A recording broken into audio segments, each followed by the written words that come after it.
Dans notre rendez-vous paysager, l'atelier du Baron Perché, situé à Clisson, nous présente sa dernière création, réalisée pour la mairie de la Montagne. Donc l'aménagement du parc de la mairie de la Montagne, c'est une opération pour nous qui a débuté en février 2014. Donc voilà, on a été missionné à cette époque-là. La phase étude, donc conception, elle a duré à peu près 8-9 mois. Donc pendant cette étape, il y a eu tout un jeu d'aller-retour entre le comité de pilotage qui était constitué d'élus et puis de représentants aussi d'associations qui étaient concernés de près par cet aménagement. On avait des randonneurs, des associations d'assistantes maternelles.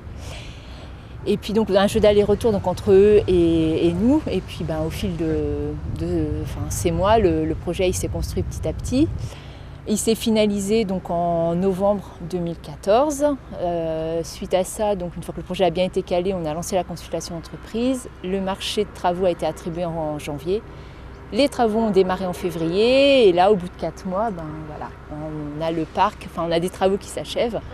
Donc là, on va faire une petite visite des différents aménagements dans la suite. Donc là, on se trouve donc sur le parvis d'entrée du parc.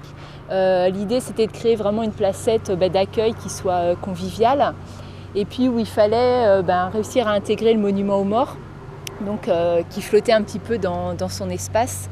Donc là, on voit au niveau de la trame au sol, c'est un jeu finalement de rectangles qui s'ouvre en éventail depuis la mairie jusqu'au monument aux morts et jusqu'au départ en fait, des cheminements piétons qui se situent plus par là-bas.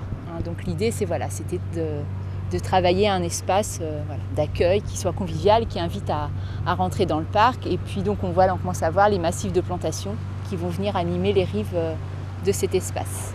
Ce parvis d'entrée dont on vient de parler, donc finalement il va s'ouvrir sur un grand espace central engazonné qu'on définit un petit peu comme une clairière centrale. Et c'est autour de cette clairière finalement que vont venir graviter un certain nombre de petits jardins thématiques qui s'inspirent directement d'ambiances qui préexistaient déjà sur le lieu et finalement qu'on a fait que sublimer à travers notre aménagement. Donc le premier de ces jardins, c'est le jardin classique. C'est le jardin qui s'implante dans le prolongement du bâtiment de la mairie. Donc on l'a appréhendé comme un jardin en terrasse qui accueille différentes scènes végétales. Le bassin qui existait aussi va être mis en eau. Les travaux se terminent. On a des escaliers avec des volets de marche donc assez conséquentes qui se calent vraiment sur le bâtiment de la mairie, donc qui permettent de gérer la différence de niveau jusqu'à la scène qui apparaît en contrebas. Et puis parallèlement à ça, donc on a une allée en lacet qui va serpenter à travers tout ce jardin et qui va permettre toujours d'absorber les 3,60 m de différence de niveau entre l'endroit où on se situe là et donc la scène en point bas. C'était un des objectifs de la collectivité, c'était de permettre de rendre accessible le parc dans sa plus grande partie aux personnes à mobilité réduite, et ce qui n'était pas forcément chose aisée du fait du dénivelé. Et on voulait éviter que cette allée en lacet fasse office d'une allée technique, quoi. Donc du coup, c'est aussi une allée qui invite à la balade et qui va inviter à la découverte des différentes ambiances de ce jardin. Là, on est sur un autre lieu clé en fait, du parc, c'est la scène que j'évoquais tout à l'heure. Cette scène, on l'a implantée sur un replat naturel du parc parce que nos objectifs aussi, c'était de limiter les volumes de terrassement. Et puis, face à la scène, donc, on a les gradines qui vont venir dessiner finalement une transition entre le jardin classique qu'on évoquait tout à l'heure et puis le reste du parc aux formes plus souple. Donc cet amphithéâtre a été travaillé à partir de murets, gabions, des cages en fer qui sont remplies de pierre et puis avec juste des assises en châtaignier qui peuvent accueillir un peu plus d'une centaine de personnes. On est toujours sur la Seine et c'est vrai que si on se retourne, on découvre en partie basse une ambiance beaucoup plus forestière que ce qui pouvait exister aux abords du bâtiment de la mairie. On a travaillé le parc aussi dans une graduation depuis les espaces plus travaillés, plus architecturés, jusqu'aux espaces qui restent plus champêtres.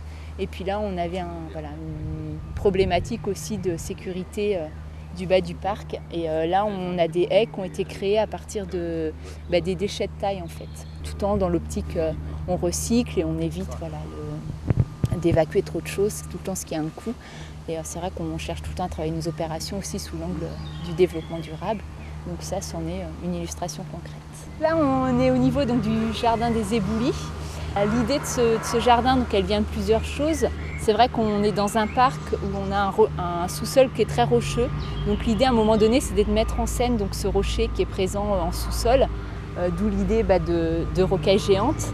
Et puis, bon, là, la végétation n'est pas encore très développée, mais ce qu'on cherchait aussi à faire, donc là, c'est un endroit du parc où il y a peut-être un peu moins de lumière et où la végétation préexistante, c'est une végétation avec des teintes assez sombres. Donc l'idée, c'était d'animer, de réveiller un petit peu tout ça par effet de contraste. Et donc, toute la végétation qui a été plantée dans cette rocaille, c'est une végétation avec qui aura une floraison marquée. Ce jardin de rocaille aussi donc, vient s'implanter dans une dépression qui existait déjà, qu'on a fait finalement qu'accentuer.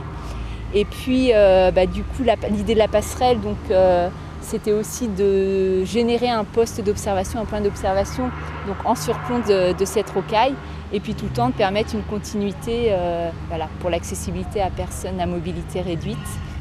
De manière à obtenir une allée régulière, sans ressaut, sans à-coups, pour qu'elle soit confortable pour tous. Une réalisation qui n'aurait pu se faire sans un travail en commun avec la municipalité de la montagne. Je dirais que c'est plutôt une bonne collaboration qui s'est installée dès le départ entre le Baron Percher et la municipalité, mais aussi l'ensemble des acteurs qui ont été associés à la réflexion dans une démarche de concertation, donc puisque notre objectif était de rénover le parc en essayant de lui trouver une utilité pour tous nos concitoyens, les petits et les grands. Et je crois que vu l'état du projet aujourd'hui, on peut dire que la réussite est assurée. Concernant l'aspect ludique souhaité dans le parc, les concepteurs sont partis du principe que le parc est déjà ludique par nature. Les jeux éparpillés dans le site ont été choisis et disposés de manière à respecter les ambiances en présence. Juste à proximité du multi-accueil voisin, l'aire de jeu pour les tout-petits s'inscrit dans un écrin de verdure à l'échelle de l'enfant. Un tubophone émerge des plantations du jardin classique et invite à la découverte de cette entité. Un peu plus loin, la chenille géante se prélasse sous la voûte du chêne centenaire et valorise par là même ce sujet remarquable. Pour compléter l'offre ludique, des petits passages à gué et chemins labyrinthes traversent maintenant le jardin des éboulis et le jardin de buis.